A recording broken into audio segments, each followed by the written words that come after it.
Okay, thank you, Toby. Okay, so I'll be taking the biography of our guest speaker. Okay, Miss Lumun Amanda Feese has an extensive experience in addressing developmental issues in the extractive industries, having spent 20 years in the field. She holds a degree in management sciences from the University of Jos in Nigeria in the year 1997 and an MBA from the Cardiff University in Wales in the year 2001. Currently, she's a technical advisor for strategy and governance at the MinDiver project in the Ministry of Mines and Steel Development in Nigeria. In this role presently, she's leading efforts to revitalize the steel industry through the development of an economic steel corridor, a mining finance ecosystem, and initiatives to mainstream gender in the mining industry and also engage the citizens. Ms. Feese is also the mining thematic group lead at the Nigeria Economic Summit Group and the vice president of the Nigeria Chamber of Mines. Previously, she worked on extractive and energy reforms at the World Bank in Nigeria and oil and gas reforms and privatization at the Bureau of Public Enterprises. Earlier in her career, she worked in commercial banking, merchant banking, and the retail sector. Thank you, Toby. That's it. Thank you, Tomi. Thanks for that.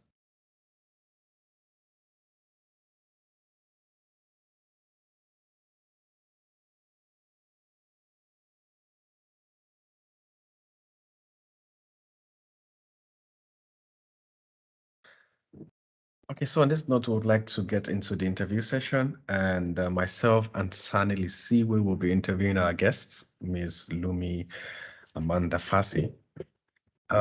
Please, Ms. Lumun, you can turn on your camera if you're if you're fine with it, and we can get started. Yeah. Okay. I'm very pleased to be here, and very pleased with the work that you're doing. Thank you very much. Thank you very much, Brad. So you started in the corporate world. You worked in the private sector with banking before you moved to the intergovernmental space where you worked in World Bank. Then you also from there moved to the public sector where you started working with the Ministry of Mines and Steel Development. We'll start with questions from your most recent roles, then we move backwards towards how you got started in the roles. So Sani, over to you. Please ask the first question and we'll come in. Good evening, everyone. Good evening, Ms. Lumun.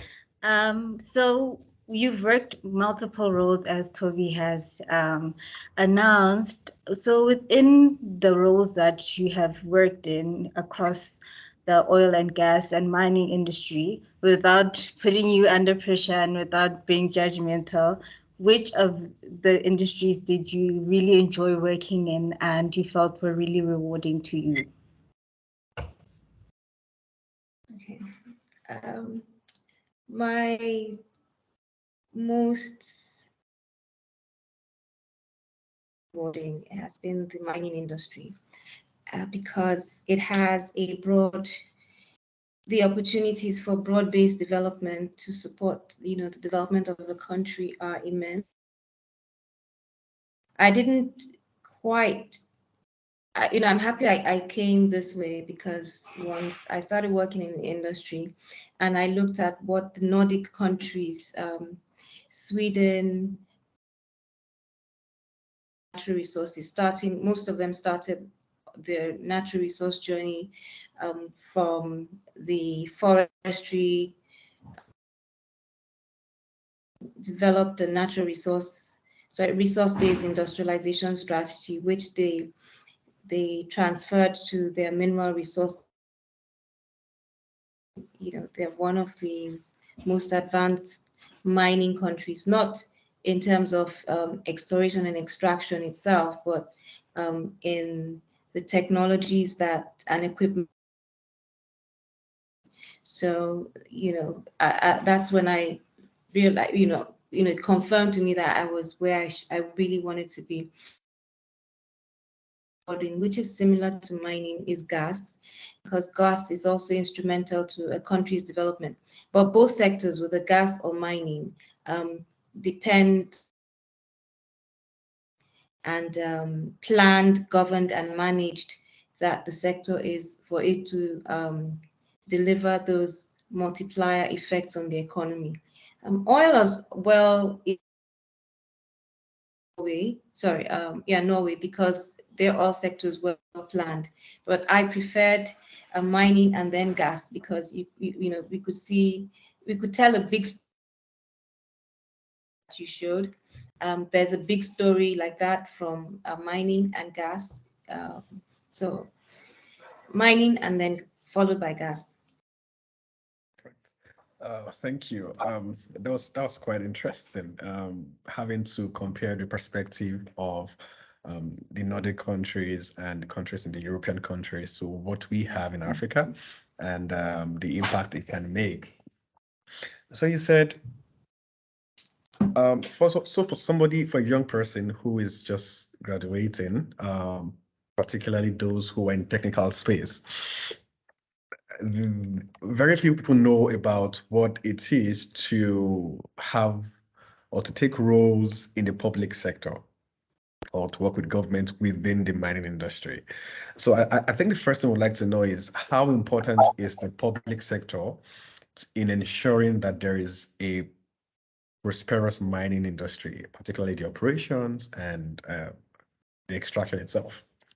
How important is government and the public sector? Yeah, so I mean, government is essential to the operation of the industry, because it is government that for the private sector to be attracted to invest and sustain their investments in the mining industry. So if the sector is not well governed, the enabling environment is not there, you most likely not see the private sector there. Though, to be honest, there's some countries where there's sector or the overall country governance, there might be issues, but if where the country has paid attention to mining, then they've been able to, in spite of maybe the conflict that is in that country. I don't want to name particular countries in Africa, but there's one country where there's link, because the government has provided the so-called enabling environment for mining in terms of the geodata infrastructure that has exploration and for investors to take investment decisions. That's been there. The mining laws have been favorable. The tax and fiscal prepared by the government have been acceptable to the private sector, and reasonable security they have largely reduced the risk, the sector, enough for the private sector to take that. Government is there to do. The role of government is to create that enabling environment for the whole mining project life cycle to take place, so that the government gets enough revenues as its tax base, and companies are comfortable with the tax that they pay, and so on. Communities are happy. So all those companies should also operate, the governance framework for how they should operate in the sector are also functions of the government. So speaking of the public sector, can you hear me? Yes, I wanted to add something else. Oh, no. Okay, now I just realized, because we're talking about, if I go back to your mandate carriers, so in the there are geologists, they have roles. There are geologists that are public and civil servants. There are surveyors, geophysicists. So they're mining and geoscience professionals in the government, playing technical and regulatory policy roles.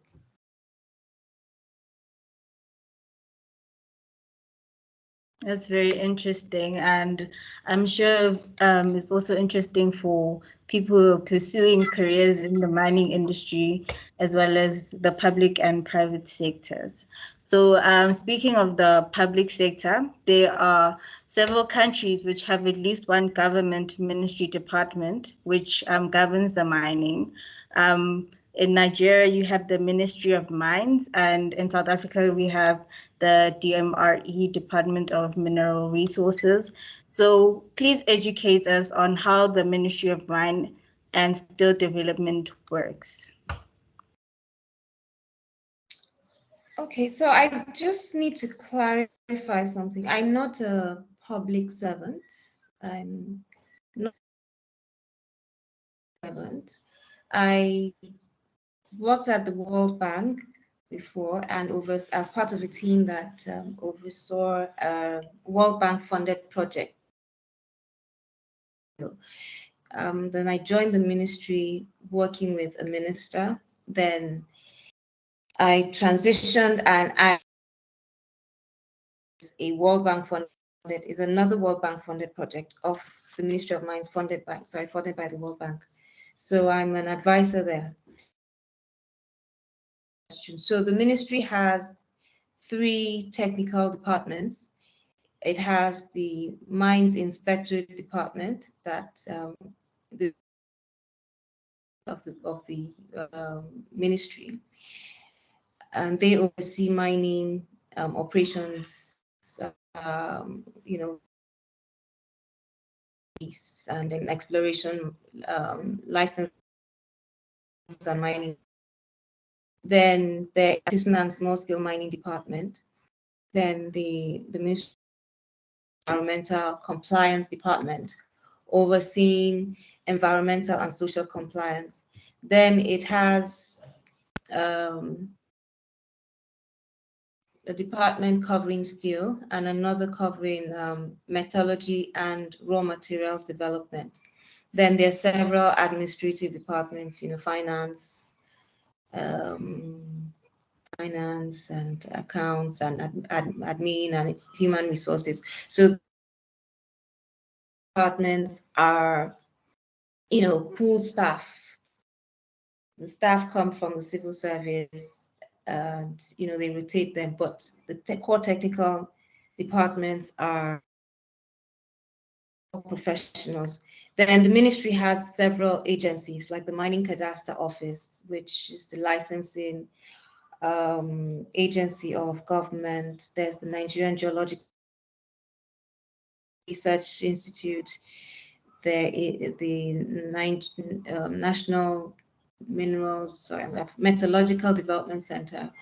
There is a training institute, Nigerian Institute of Mining, and there's a Steel Raw Materials Development Agency, and there's a Metallurgical Training Institute. The ministry also has 2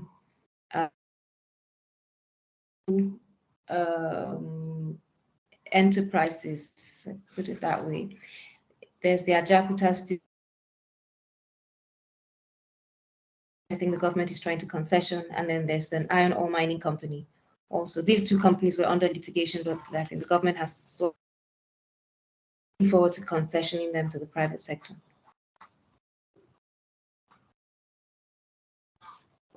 I cannot hear you. Okay. Thank you. That was quite extensive, and that was very, very interesting to realize that beyond just the name, we have so many units and departments that carry out different roles, starting from training down to managing how the concessions will be distributed and be bid for, to how it's going to be processed, the metallurgy department, and literally it's very extensive. Thanks for those answers. So you did mention that you are not a public servant, but you started the World Bank project that you are managing, and you transitioned into an advisor for another one. So currently, you work within the MinDiver project, And I think it's one of the projects that I think you are very excited about. So I would like you to share a little bit about what the MinDiver project is and also what's your role. Okay, you said you're an advisor within it. Just let us know. Okay, so the full name of Sector Support for Economic Diversification. So in short, MinDiver, it's 100 and support from the World Bank to the ministry to implement the ministry's or the government's roadmap for the growth and the key objectives really are to strengthen governance and to catalyze private sector investments into the sector, to facilitate private sector investments into the mining industry. Sorry to cut you, please. Did you say it is you? You said 100. We didn't know what was the suffix after you mentioned 100. I think the 90 is breaking off little on the things on my side. I don't know. 20 million. Okay, $120 million. Oh, wow. It's World Bank Finance project. So covering are to strengthen governance in the industry and to facilitate private sector investment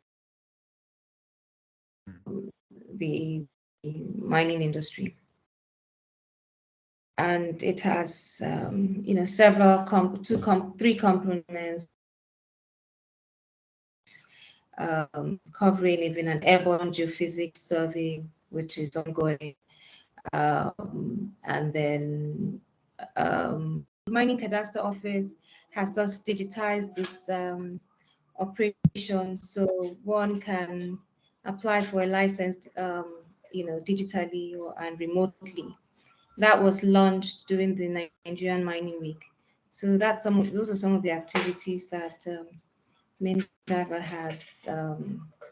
has supported, and there are several others. The ones that I'm involved in, strongly are and overseeing are we're designing a strategy, a roadmap to revive the steel sector through development of the steel corridor. This is an integration of infrastructure and mining to catalyze the revival of the steel industry and mining of steel raw materials within a specific corridor.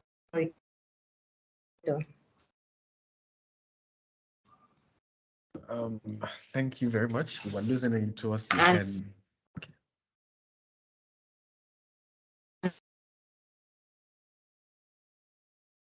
Question there about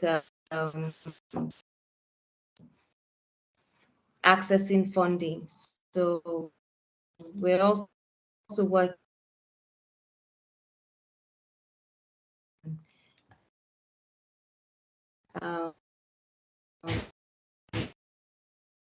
two complementary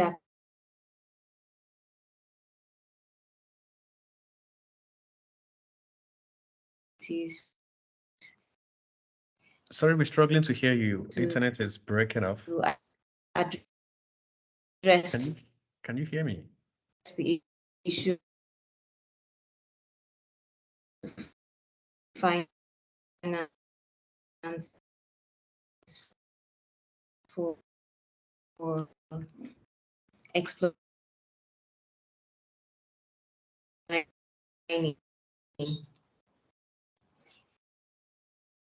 And in response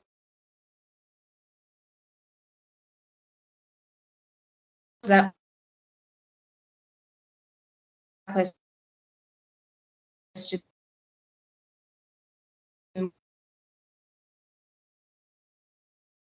why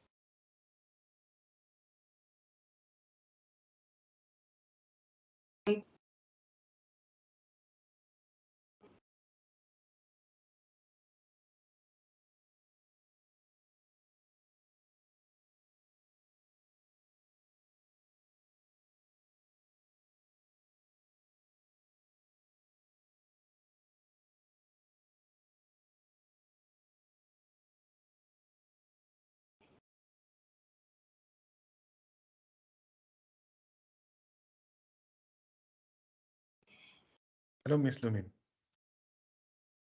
Can you hear us? The, you know, the banks will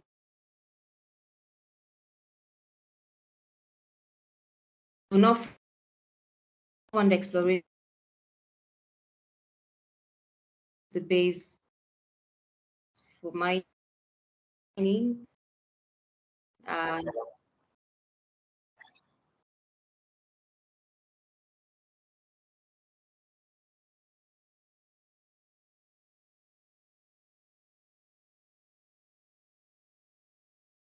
Moving on, we'd just like to ask, from your profile, we saw that apart from the MinDiver project, you've worked with a number of other projects. One has to do with the African mining vision. The other has to do with the Nigerian mining agenda 2050. Then there was one with the extractive industry transparency initiative.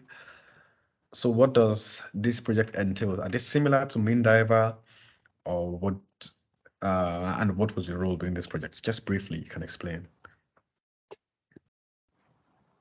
so the African mining vision, funny enough, through LinkedIn, I was recruited by someone to head the mining. Nigerian Economic Summit Group is the largest private sector think tank, and they had just set up the think tank works through the key model is a public-private dialogue framework. So that's how it interfaces with the government by bringing the private sector and public sector together through a dialogue framework. So they have policy commissions for several sectors. Mining is merged with manufacturing. So the mining thematic group under the Mining and Manufacturing Policy Commission is what I head. It's a volunteer role, and we have both public and private sector participants in the thematic group. And what we did is we identified, or to develop our strategy, broad strategy, we adopted the African mining vision as our policy document to guide our advocacy work and planning work for developing the mining industry, for bringing the private sector and public sector together to work together, and civil society to work in developing a mining industry that would be sustainable based on the African mining vision. The National Development Plan for 2021 to 2025 as a thematic group lead for the mining industry in the Nigerian Economic Summit Group. I was selected to be the deputy chair or deputy lead of a committee of public and private sector members. So we worked through several months to develop the mining component of Nigeria's National Development Plan. And what we did there was our policy frameworks again, we used the African mining vision. So it's basically the African mining vision. We've mainstreamed it in Nigeria's National Development Policy strategy for the next 5 years. We also mainstreamed the sustainable development goals. The goals have also been adapted for mining, so we use that framework. We also use the Africa Agenda 2050 and mainstreamed aspects of that in the National Development Plan. So just a bit of background, the Ministry of Finance and the Nigerian Economic Summit Group have a strong partnership. So that's how come we were part of the process of developing the National Development Plan. And the EITI, the Extractive Industries Transparency Initiative, that was when I was at the World Bank. That there's a multi-donor trust fund managed by the World Bank for different countries and donors to EITI implementing countries. So I was part of the team in the bank that oversaw, supervised, or supported the government in implementing that grant. I think I walked through 3 grant cycles before I left the World Bank. So that program was about mainstreaming the EITI principles in Nigeria. I came in after the law had been passed in the Nigerian EITI law had been passed, and the grant was supporting the Nigerian EITI office initially to set up its institutional structure. And then subsequently, by the time I was leaving, it was focused on helping them utilize the findings from the audits. And we also, when I was there, we helped them to do a scoping study for mining, and then from that scoping study, they produced the first audit for the mining industry and have continued from there. So the EITI was not a volunteer role. It was part of my work at the World Bank. My role at the Nigerian Economic Summit Group, through which we mainstreamed the African mining vision in our program and in the National Development Plan, were all volunteer roles. Beautiful. Thanks. Yes, that's very interesting. And you seem to have mentioned policies and frameworks a lot. How important are they? Well, firstly, what are they, and how important are they for minerals in the mining industry? Like, how important is it for there to be policies and framework? Okay. If you go back to the career map that Emmanuel showed at the beginning, there's that part about mine planning. So that means before a mining company, after exploration starts, before it starts to mine, it has to plan, right?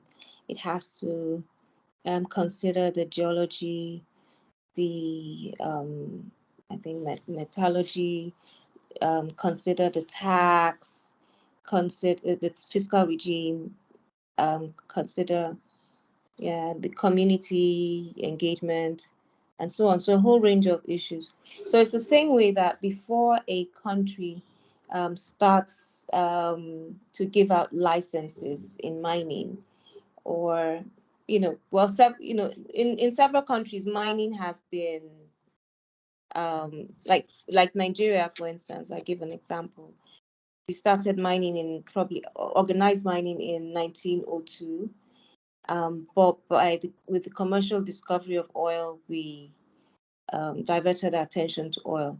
So in 2007, no, earlier than 2007, I think 2002, the government decided to revamp or revive the industry. So let's say almost starting afresh. So all the existing laws that were in existence at the time covering mining, they were reviewed, and a new Mining Act was passed into law in 2007. So, the first step really is that the government needs to plan, just as a company needs to plan. And in planning, the first step is really for government to put a strategy in place and take, decisions, several decisions. How do they want the industry to be? What strategic choices should the government, is it going to take in terms of attracting investment? Does it also prioritize communities? How should its fiscal regime look like? So the first starting point really is a strategy. From the strategy, then the government then needs to look at how will the sector be governed it's for those that are in university now, or we're in secondary school, what are the rules in place in your school, in secondary school or even in primary school. So it's the same way, governance looks at how the government will manage the sector, putting conflicting interests, because the government's interest and the private sector interests are totally different. But how does it bring all of that together so that the sector, it receives its own value, and the companies also receive their own value, and that mining is done in a sustainable way? So the issues of the mining law, it's part of governance.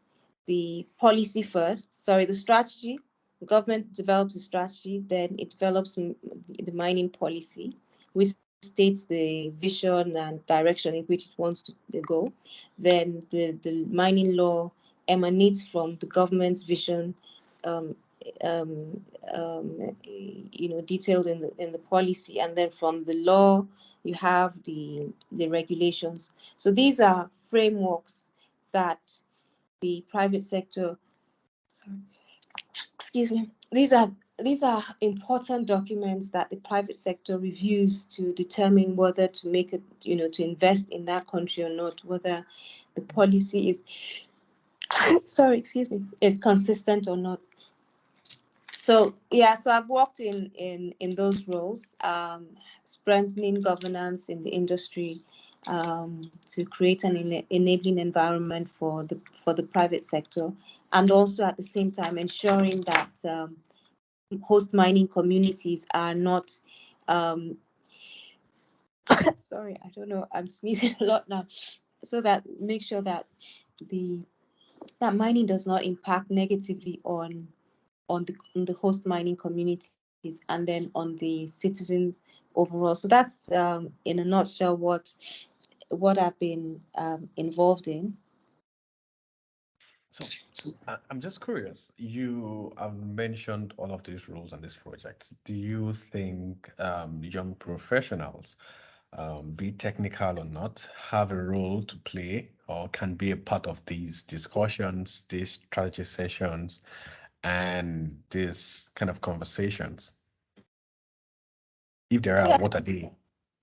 Yes, definitely. So let me just give a little bit of my own background, how I got here. In university, when I, secondary school, to try and to write my final papers for university, my father, you know how Nigerian fathers are, or probably African fathers. He just wrote out a list of courses for me to, that I was allowed to study at university. Accounting, because an accountant, economics, then I don't know if you put law there, but there's business administration at the bottom. He didn't give me a choice, and my choice was geography. Wow. He thought, what would I do with geography? I'd be a teacher. So I researched. So I was very good at geography. I was very passionate about geography, but I ended up in business administration. I definitely knew I couldn't do finance, couldn't do economics. So I took business administration because my school is called management. That's what my mother studied, and she did an MBA. So I followed her pathway because I wasn't given a choice back home.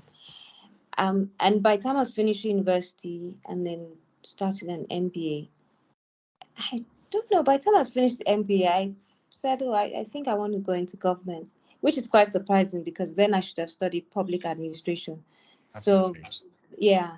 So I wanted to work in the central bank, but there's something about privatization was the buzz in 2000. Yeah. So that's where I put my sights and I got the job. Before that, I'd worked in commercial and merchant banking. My father used to be a banker, so again, he wanted me to follow that path. But I was very lucky that once I got in, I found a way out. So then I worked in privatization, and I was put in oil and gas department, not because I had the background, but I was just given the opportunity and I went there. And then from there, worked on petrochemicals project, and then I got interested in gas. Then an opportunity came in the oil and in World Bank. And then at the World Bank, I was covering several sectors. I went in just for the EITI. Then I started covering mining, and then gas again, and energy. And I got thrown into energy. So I'm not, and those were like an administrative role. And I'm not cut out for administrative roles, operational roles. I'm cut out for technical roles. So my Spanish colleague, who was the task team leader for our mining project in Nigeria, I asked him for advice on what he felt, and he said focus on, because I could have gone into energy and then focused on gas, but he said focus on mining because it's an upcoming sector. There are not that many women in the sector and people doing what you're doing in the sector. So that's how I took that decision. So mine has been an organic growth, how I've ended up here. It wasn't planned. But for those who are in university, yeah, you can plan now if you want to be in the government, how to do it. Even if you're in the private sector already and you have this flair for working, you think you want to solve problems, because that was my, that's actually how I got into my first government role. When I was a public servant at the Bureau of Public Enterprises, was because I wanted to solve problems. So if you want to solve problems, then the public sector or the civil society sector is a good way to a good place to be. It is frustrating, I will not lie, because what I say is I found that you cannot run faster than the government. You cannot run faster than the president. The president might have a policy in place, but along the line, certain issues may require, or see the president taking a U-turn from his own policy decision, which I guess is an issue in Africa. But so it can really be frustrating because reforms can be slow. But if you're dogged, you have tenacity, then the public sector it is. But you can still even be in the private sector and still take on public sector roles, because we have some private sector people who are volunteering in the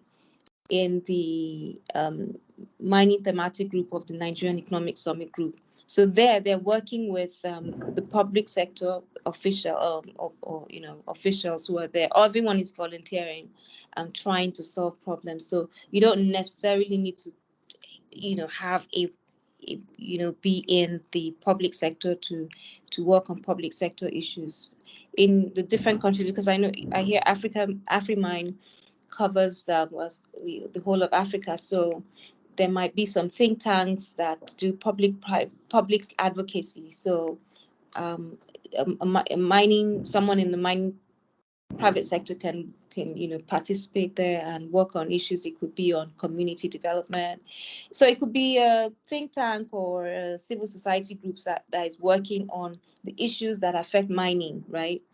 And you could just go in there and see how to volunteer with them to start to address those issues. Absolutely fantastic. I think you've literally in that answer shared with us some of how you took the journey, how you navigated around it, the people you met across on the road to deciding, and how you were able to leverage on their advice and their recommendations. So and you've also given us on tips on how to begin the journey in the private space. So literally you've covered around all the questions that we were supposed to ask. And on that note, we can round up this interview session and give audience to anybody who has one or two questions while we wait for the questions to pop in, because I know you've answered some of them. Would like to ask you if there's one thing you want to be remembered for, knowing that you love geography and that you would love to serve the public by coming to the public sector to work, what is the one thing you want to be remembered for? I'd like to be remembered for being transformational. yeah, so being transformational. So literally transforming the mining industry, I presume. Yes, by transforming the mining industry and play through this, public sector role that I play, through the advocacy roles I play. So another role that I play is I'm a vice president at the Nigeria Chamber of Mines, and I'm the current acting CEO or managing director. So we're just starting. It was registered in 2018, but I just joined last year, 2 years ago, and we're just trying to develop our strategy. So from that angle, I'm playing a private sector role, representing the private sector, and also doing advocacy. So you can see that I'm sort of like, could I say, I hate to say this, but I'm everywhere. But everything is geared towards building an industry that would have an impact on our economy, on communities. And I'm very keen on building local content, that we should also have Nigerian mining, exploration and mining companies that can also go international, just like our financial sector has gone international. And even our oil and gas industry, indigenous oil company and gas companies have literally, expanded beyond Nigeria. So I'd like to see us doing that in the mining industry as well. So, and another thing I want to be remembered for is that, I helped a lot of women to be confident and find space for themselves in the mining industry. It's a male-dominated industry. I've faced discrimination myself for being a woman. It's certainly not easy, but it hasn't also been difficult. So at least the environment, that there's room for women, but we just need a stronger platform to have more women playing roles in the public, private, and in the mining community spaces. Absolutely fantastic. It is interesting to know that you are literally charting the course. And for young people like myself and those who are listening, I'm sure we would be happy to tour that path that you've charted, and make the best of the opportunities that you've presented us with.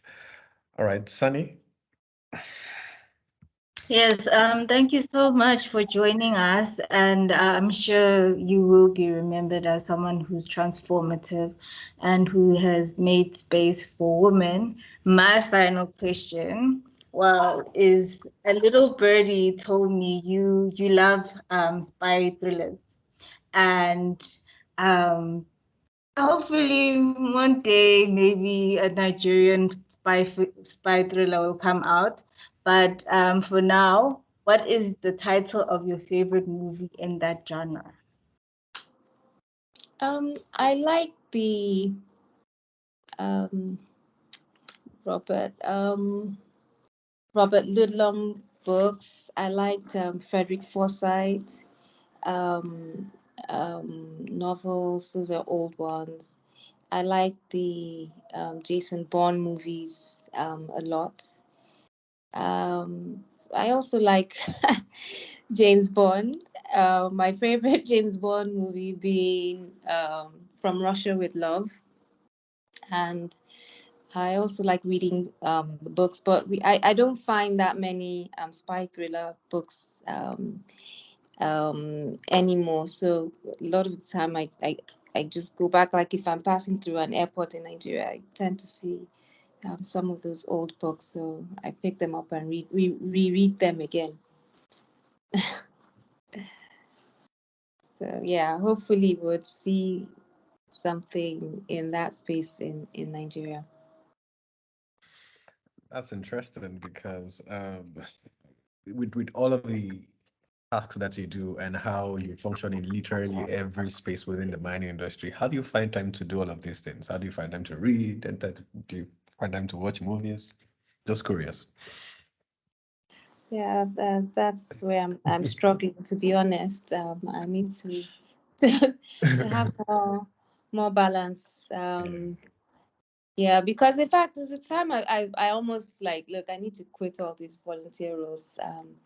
It's affecting, my time and my space. But when passion drives you, you just have to make a way. So thankfully, I'm building a team. I have a strong team now at the Economic Summit Group, and we'll build a team also at the Nigeria Chamber of Mines. So that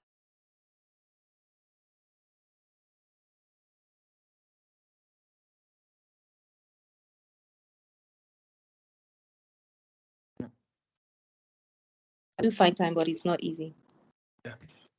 Yeah. Thank you to our guests. Thank you to all our Thank listeners.